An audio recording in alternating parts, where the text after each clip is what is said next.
Hello and welcome back to another reaction. In this occasion, Wakfu Season 3, Episode 13. Yes, the last episode of the season, the last episode so far of Wakfu.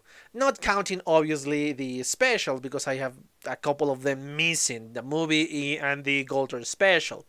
But yes, this is the last kind of serialized part of a Wakfu that we have several arcs taking place, several things taking place in the season, and of course we have our heroes that we are fighting somebody who is pretty much a shadow of one of them. In this case, a shadow of Yugo. Yeah, it's a very, very weird concept that we're dealing here, but that makes it so fascinating to see. Once the revelation came, once the revelation was, well, revealed, for a lack of a better word, it was very shocking and very hard for me to kind of grasp the concept around. I had help from several people to try to understand all of this, all of what was going on, especially in the last two episodes before this one, obviously. Uh, I have a kind of a bittersweet taste now. Sweet because yes, we are reaching a point in this series. We're reaching a point. I don't know if it's obviously the last one. I think not. From what I have read from your commentaries, there is a lot of stuff that has been left unclear. And yes, of course, we need a fourth season. Not only because, well, yeah, we want a fourth season, but because it's really a necessary thing to clarify a lot of stuff that is going on within this one. And obviously bitter because so far nothing has been officially confirmed. There is no confirmation for a fourth season. So yes, even though if we want to know more, there is nothing else for us to grasp around. Yes, I will not pretend that I am an old school Wakfu fan that I've been following since the beginning, because that is not true. Until, I don't know, less than a year ago, I think, around a year ago, I didn't know that this even existed. Well, I kind of knew, but not in the best way possible. Uh, anyway, yes, but from what I have seen, this is one of the best series that I have seen so far, and I'm comparing it to everything that I have seen: Japanese animation, Western animation, well, the USA animation, Canada, and all that. And this is really, really top notch. It's incredible, and it has become one of my favorite series so far, compared to everything Japanese and American series. So yes, that speaks volumes of the quality of the show. I genuinely, genuinely love, and the more I learn about the series and the more I learn about their creators, uh, the more love I have for the series, because it's amazing what they have done with how little they really have to, well, create these, which is amazing. They are driven these anime thanks to the story, and by using and by being clever with the effects and the recycling material of previous seasons. As you might notice, I'm kind of stalling because I want to, but I don't want to watch the last episode, because yes, this is going to be the last one of a normalized series. So I kind of don't want it to end, but I want it to end at the same time. It's a lot of contradictions, but yeah, I don't think you are here just to listen my rambling about that. So yeah, let's just cut all of these and watch episode 13. Okay, I'm back. I just watched several times the last episode of Wakfu, and it is, as I said during the presentation, it is bittersweet. It is nice to see the conclusion of this final season, hopefully so far. Hopefully we're going to see another one in the making, or probably in the near future. But yes, it has been quite a ride, especially the way this ended.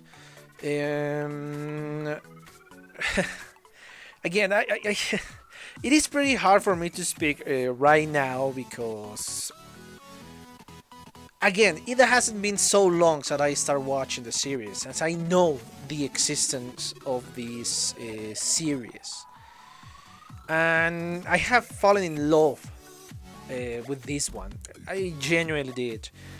I didn't have much faith in the first 2 or 3 episodes. Yes, the first episode started very strong, but it kind of dragged in the middle. That is something I said during my first reaction of Wakfu. But the journey has been marvelous because each episode, each season has been a little bit better than the other one.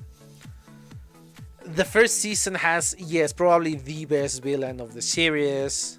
The second one has an amazing plot, amazing visual effects, and this third season has the drama and the plot put together.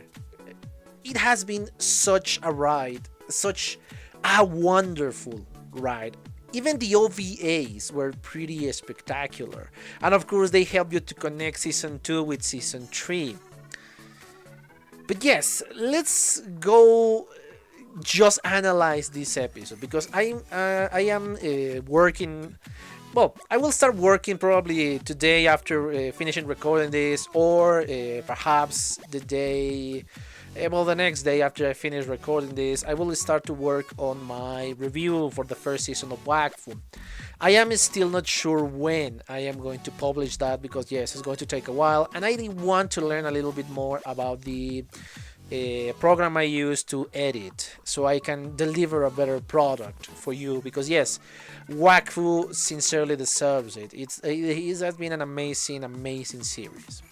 But anyway, let's concentrate on this episode. Again, we start kind of in a similar way like the last episode, the episode 12. Again, we saw the...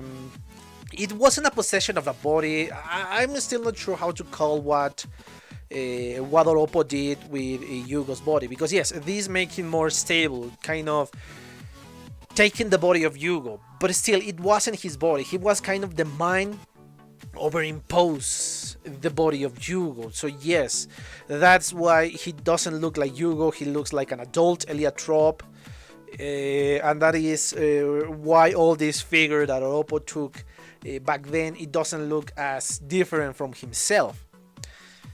But of course, once Yugo start to rebel, like once they start to fight back against this mind control or body control that Oropo had, everything start to crumble. And yes, of course, he was released from inside of this fake body. I am still not sure what to call what Oropo is actually, because again, the best way to describe Oropo and the Heliotropes is to call them shadows of Yugo or illusions of Yugo or part of Yugo.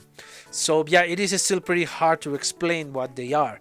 Of course, Yugo is being released, but before that, and I think I'm gonna kind of skim pretty quickly because I don't want to lose the main plot of the series. We're kind of dealing with Sifo, and of course the baby shows us how amazingly strong he is because he's beating the crap out of Sifo, which of course uses a kind of dirty tactic to copy the baby so they won't attack him.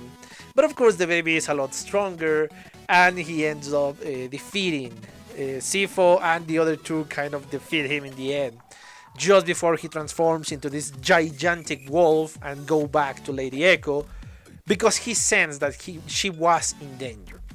Okay, I mentioned all the Sifo scenes, all the Evangelyn, I was going to say Evangelion, but no, Evangelyn scenes and the kids, because yeah, this is kind of not as important as the main plot, not until they reach within the main plot, that is when they become important again, in my opinion.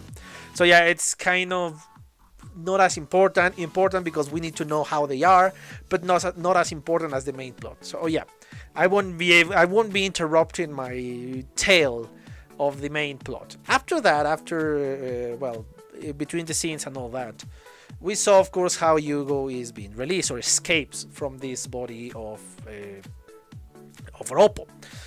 Oropo is not happy with this, and of course Goltar help Adamai, which is something I'm grateful because yes, Adamai was able to assist Yugo. So yeah, I was kind of blinded by my own rage, blinded by my own feeling of betrayal.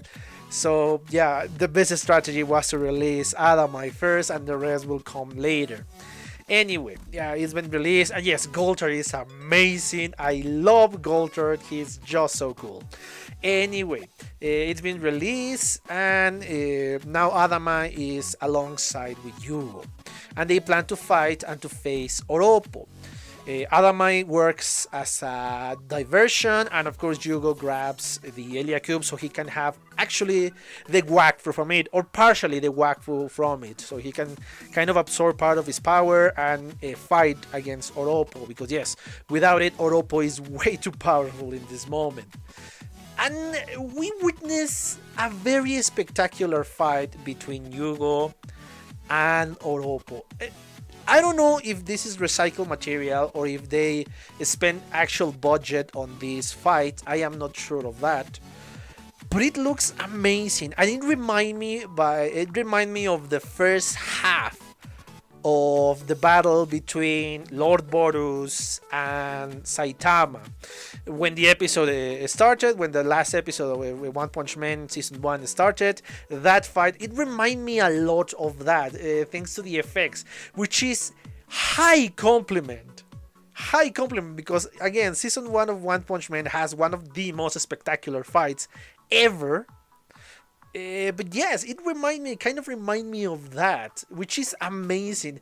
I love that fight between Yugo and Oropo, and when they start to throw each other kind of lasers, it was again pretty spectacular. But of course, let's remind ourselves that Oropo is not a perfect being. It's not a being born like natural birth of a being. He is the shadow of another one. He comes from the mind of another being. And therefore, he is not stable. Yes, he has been the longest, heliotrope so far. But of course, this is bringing a heavy toll on him, which is not ideal for a fight, because even a second, even a fraction of distraction is enough for your enemy to kind of deliver a mortal wound to you. Yugo is too much of a good person to do this. It's kind of waiting for Oropo to recover himself and of course attack again. This is obviously a mistake because, yeah, Oropo is not that merciful. The advantage that Yugo has is his friends. In this case, Amalia kind of stops Oropo from attacking Yugo again and kind of delivers a speech that in my eyes and in my ears redeemed her. Because again, I kind of understand why she behaved the way she behaved once she met Oropo. Again, her heart was broken for what Yugo said. It might be true, perhaps. Perhaps Yugo wants to protect her, and yes, Amalia tends to behave like a princess. That is absolutely true. I am not going to deny that. Even though I really like her as a character, I am not going to deny that, yes, she behaves like a bratty princess sometimes. But still, her heart was broken. Let's remember that, and that is one of the worst feelings you could ever have. Even if you believe it's true love, if somebody rejects you in that way, even though you believe that they love you back, yes, that is an awful, awful feeling. So yeah, I kind of understand. She was in a very delicate state of mind and betrayed. That doesn't change the fact that I was kind of angry with her, but I forgive her a lot easier than I forgive Adamai within this obviously episode.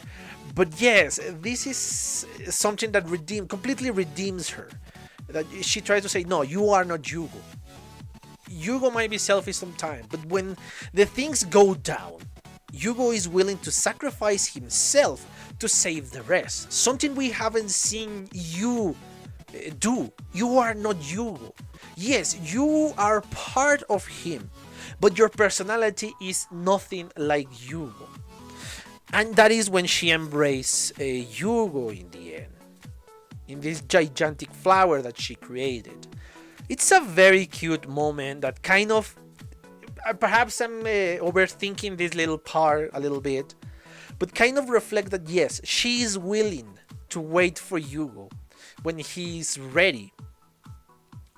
Because yeah, she didn't kiss him, she didn't try to do something else. No, she embraced him because yeah, that is something obviously you want to do. And this is kind of in the parameters of friends. So she's willing to wait for Yugo until he believes he's ready, because I don't think the feelings for him has changed at all. Her feelings for him, I think, are the same as before. So yes, this little scene, for me at least, speaks volumes of the relationship and the new maturity that all this amazing drama that we have witnessed created in Amalia. I love that little aspect of that scene. Unfortunately, Oropo kind of sees this. And I don't know, again, if I am not interpreting the scene correctly, but kind of gets angry because, yes, he won't be able to have Amalia the way Yugo has her. The full heart of Amalia. Yes, he momentarily had kind of Amalia in his hands. He believed that he was convincing Amalia that he was the best option above Yugo, because he technically is Yugo in his mind. That he is the ideal Yugo, and once he becomes a god or fuse with Yugo and they both become a god, everything is going to be fine. Again, this is what I interpret of the scene. But once he saw that Amalia didn't see him like that, that is when he gets really angry and he turns towards Echo from a little moment, and again this angers him that he won't change his mind. He's going to become the supreme god, and he's going to even force them. My guess in this point, he was going to force the rest of the demigods to become, well, gods. And he doesn't care, and he transforms into this gigantic, well, it's not even a transformation, it's kind of a huge Wakfu robot, a huge Wakfu megabot, or I don't know, mecha, I think is the best word that I can find for it. Yeah, it's kind of a Wakfu mecha, because yes, he's not transforming, he's still inside of this huge amount of energy. And he says, I don't care anymore, my will is going to prevail. And yes, obviously everybody is just kind of scared because he's just so close to open the portal and destroy the Ingloriom Ingenium. Adamai grew wings and he's planning to attack Oropo, but actually Pinpin grew wings. Well, technically it's Ruby, I guess. Grew wings, and they of course plan to attack Oropo. And I love the little dialogue between Evangelyn and Pinpin. I say, okay, yeah, those are nice, but don't bring them to the house. I don't think Evangelyn has to worry about that. But I'm gonna speak about that in the end. They start to attack Oropo because, yes, obviously Pinpin wants to fight the strongest enemy, and I love how Yugo is capable of practically flying without wings thanks to his control of Wakfu now. I don't know if he's flying or just following that with style, but yeah, it's pretty spectacular. And of course, the two ones who help is Arpagon and Ruel with their axes. No, sorry, with the pickaxe and the... Sorry, I have to sneeze a little bit. Anyway, as I was saying, with the pickaxe and the shovel, and they managed to kind of cut part of the arm of this gigantic Wakfu mecha, And yes, I love the cooperation between all these heroes. Even Elely just kind of garners the power of a demigod, and just with an enormous punch, which looks freaking spectacular. I love the animation in there. I love the result of all of that, and just kind of destroys part of the fist. Of course, it was seized by Amalia, because yeah, well, fallen debris and all that. She didn't take account of all of this. And yes, everybody is trying to stop him from reaching the portal, because he cannot open the portal. Because in the moment he opens it, he's going to travel there, deliver the bomb, and I guess escape from the Ingloriom and go back, and yeah, all of that. Unfortunately, yes, Oropo is capable of opening these gigantic portals that we have seen only other two people. Yugo himself, when he uses the power of the Eliatrop Dofus, and to deliver the gigantic meteor or the island that he himself raised to the, well, kind of demon dimension. And it was Kilby when he bring the demons back to the world of 12. Yes, it is the third time I see a portal similar like that. Again, Kilby kind of spent a lot of time opening the portal, and Yugo and well, Oropo not so much, but because they have the advantage of the Elia Cube also. But actually, yeah, Kilby had that power too. Anyway, it doesn't matter that. Of course, this is used just to attack, kind of a laser beam against Yugo, and this kind of throw him far away. Seriously, I don't know how Yugo could hold or could withstand such power, because it was a lot of power. And I love the moment in which the arm of this gigantic Wakfu mecha grew back, and Pinpin was willing to just hold him back with a fist, and it's very spectacular.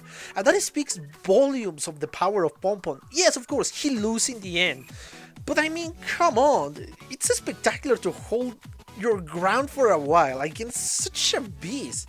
And yeah, Golter saved Pinpin thanks to his godlike powers still, and by rejecting one projectile of energy. Adamai tried to attack, but of course, again, he is no rival without the Eliatrop Dofus, and he ended up being attacked by Oropo. But that's not it.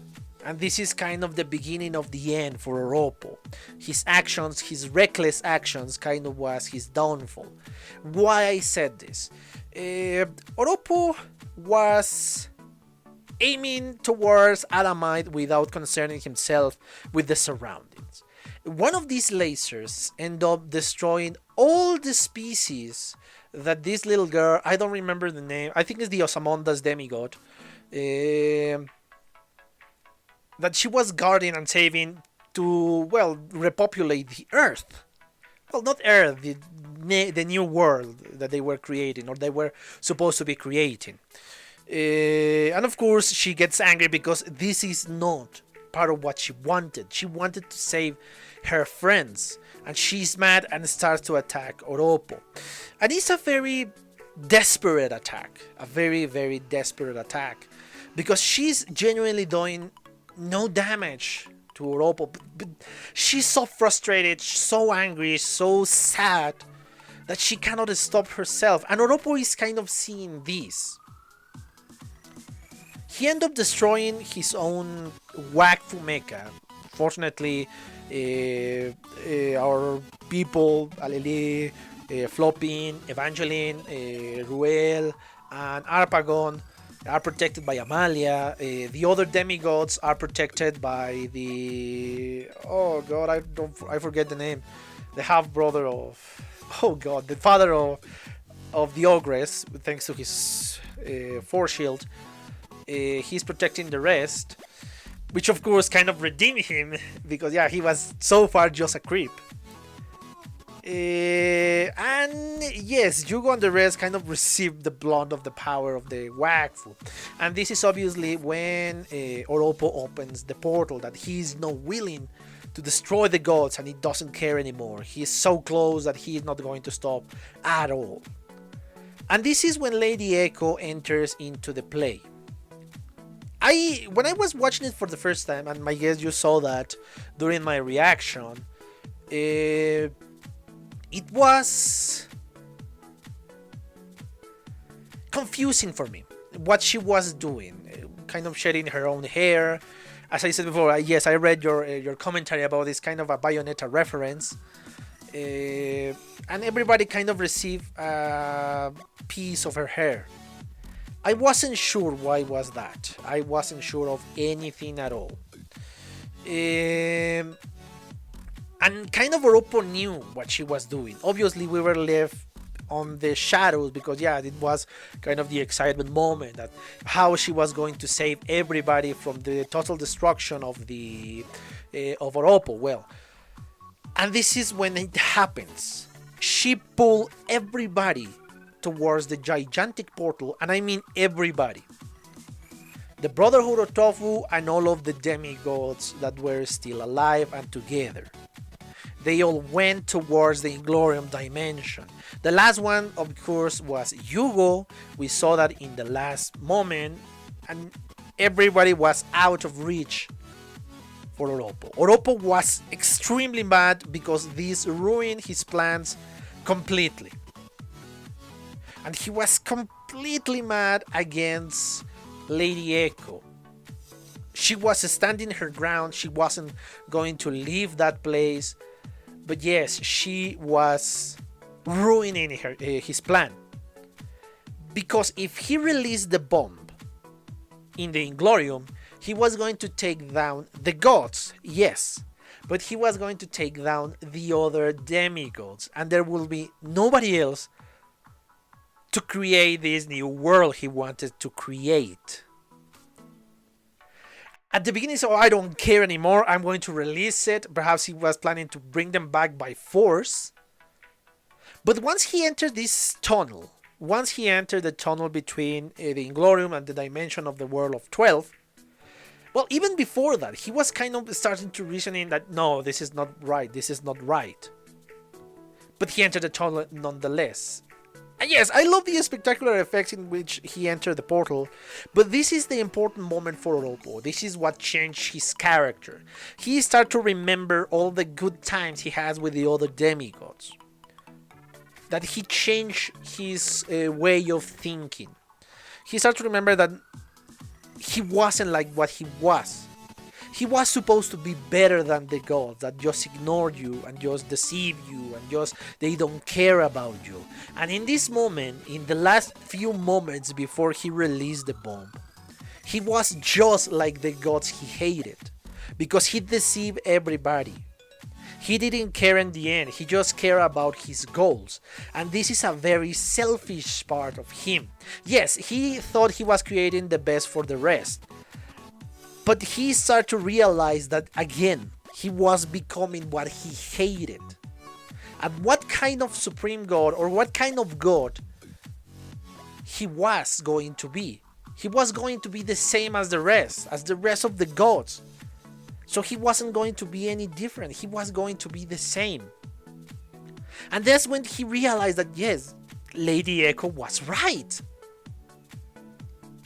And I love these little portions that show us how he was behaving with the rest of the demigods.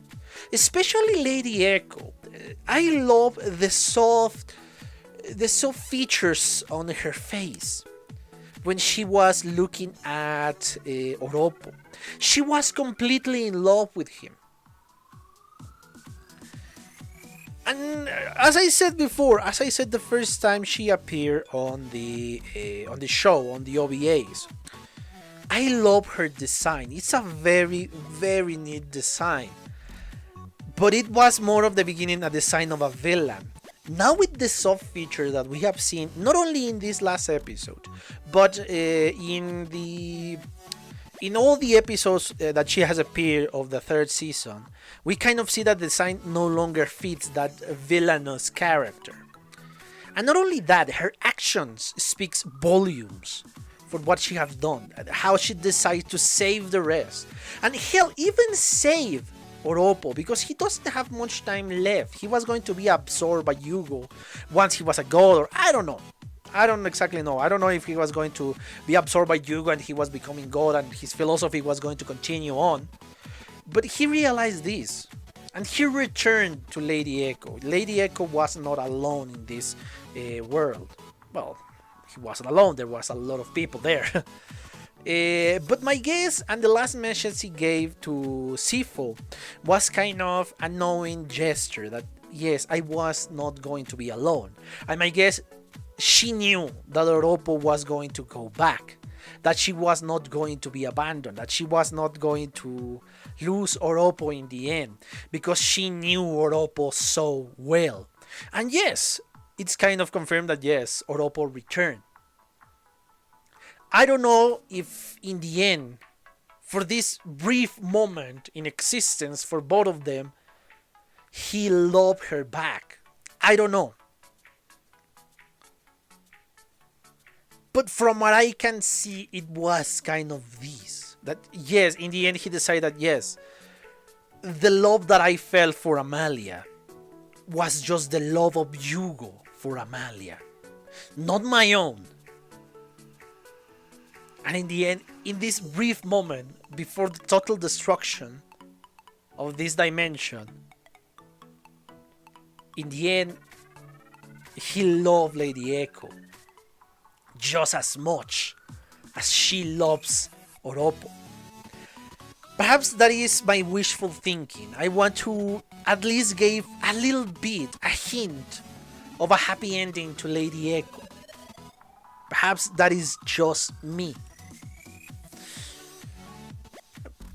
And yes, in the end, the Elia Cube bomb, as they call it, exploded just after they kissed, just after Lady Echo and Oropo kiss. And this obviously destroyed the entire universe of the World of 12. One of the universes that we know that exist. I have so many doubts. I don't know. I have so many doubts with this ending. Oh yes, of course, I forgot. Yes. Before going to the topic of my doubts and all the rest of the stuff, I have to say yes, the spectacular effects before the destruction of this universe. It looks pretty spectacular, and I love the last few moments in which you can see energy going through Yugo. My guess is yes, the last heliotrope returned to its source. And the rest, I love how the shadow of Oropo appears below Yugo and then disappears. And then the rest of the heliotropes, or the shadows of the heliotropes, hell, the shadow of a shadow, appear around him and disappear. And I don't know who was this last one. I don't know if it's the dark side of Yugo or is a young Oropo. I don't know which one could be more plausible. But they end up disappearing too, because yes, the last of the heliotropes is done. It's gone. And how Amalia is the first one to touch Yugo, and the rest of the Brotherhood of Tofu return or appear with some of the demigods too. And my guess, they are all in the Ingloriom. That is my guess. They all end up in the Ingloriom. And that's the end of the season. This is what I was afraid of. Because there is a lot of stuff that needs to be resolved. As I said before entering into this final phase of my commentary, I have a ton of doubts in my mind that what happened with the Heliotropdofus. Are they going to? Are they going to appear in the Ingloriom?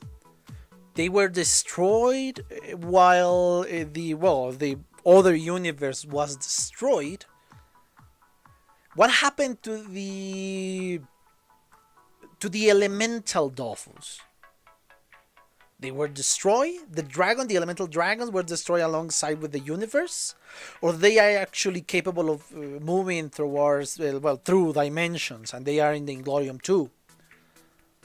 What will happen with our heroes now that they are in the Ingloriom? Because yes, they are technically the sons and daughters, most of them, of the gods that inhabit the Ingloriom. But are they going to be recognized? Are they going to be punished? Are they going to send to another dimension? I don't know. There is a ton of doubts in my mind. What is going to happen with them? What is going to happen with the Sadida? Because technically the Tree of Life was destroyed. So what will happen with Amalia? Why she is not a tree? Perhaps because the Ingloriom, it's a different dimension, and perhaps because her essence cannot travel to any Palisades, but she can keep her essence as a Sadida. What happened to the rest of the world? Well, yes, Amalia's dad was about to die, so yes, my guess is not a big loss for him, because okay, I'm gonna die, so yeah, I don't care. And it was practically instant, he's dead. But what happened to Armand? Yes, Armand might be a dick, but I don't think he deserved to die. I don't think Lady Echo saved all of the world of 12. I highly doubt that. So my guess, the only people from that universe, from that dimension, that is alive are the ones that we saw in the last few scenes of the episode. What happens to Yugo's dad? He died before this, or he died in this? What is going to be Yugo's reaction when he realizes if he died within the explosion?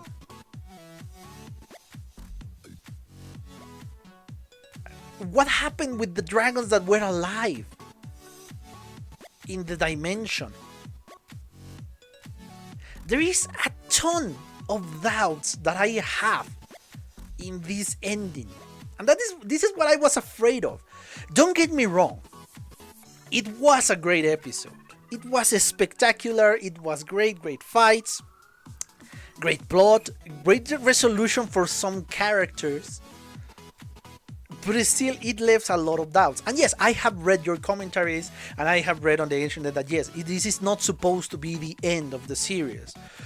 They always plan to release a second half of the third season or a fourth season, however you want to call it. This was not supposed to be the end. But of course, thanks to the lack of money, to the lack of budget, they cannot release the series. They cannot release the fourth season, which is actually a shame, because this gives a lot of plot that is not being concluded of a spectacular animation like Wakfu. It really deserves a fourth season.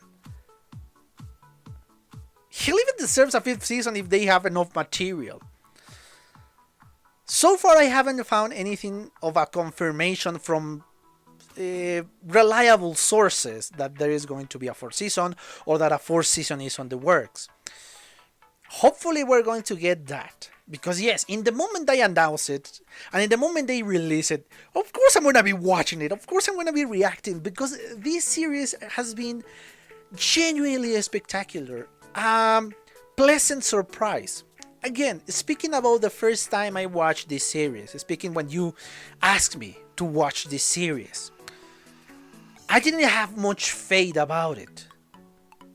The first episode, again, started strong, but kind of went down a little bit. Yes, it wasn't as fluid in the first episode. I mean, it wasn't as fluid, it wasn't as the high note, constant high note. But the series honestly caught my attention, and I genuinely enjoy watching it. It was just so good. And I don't know why I didn't know this series before. I kind of knew a couple of characters of the series before that. Yes, this is kind of an off topic and off seriousness of the commentary. I knew a couple of characters, not by name, but I knew them. I knew Amalia and I knew Evangelyn. Again, not by name, I knew their figure. And I'm not so proud to say how I get to know them. I am just going to say Son Sama has something to do with my knowledge, my previous knowledge of Wakfu. That's it. Get your own information of that. Yes, I've seen that parody. Anyway, I saw that parody before I knew the series. I just thought they were original characters in that moment. But now that I watched the series, it was one hell of a series. It's among my favorites now. Action series. I'm not going to lie and say it's my favorite because it's not. But it's among my favorites. The adventure, the drama, the action scenes, the characters, I love them all. Easily in my top 10 series. Of them all.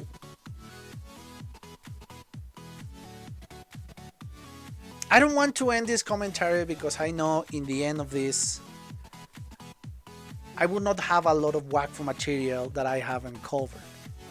I just have the Golter series, the Golter special, and the movie, which I'm going to react to. Don't worry, I am going to react to those two. I haven't forgotten. And I made a promise to somebody that I will be watching an abridged series of Wakfu. Yes, I am going to fulfill said series. And I have plans for other series too.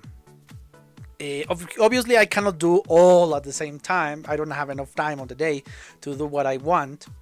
It's a shame, honestly. But I don't want to finish this because this is going to be kind of the end of the normal series until we get season 4. Hopefully, we're going to get season 4 soon-ish. Hopefully. But yes, I think I really exhausted of the topic of this episode. I'm just stalling because, yeah, it's sad to see something like this end.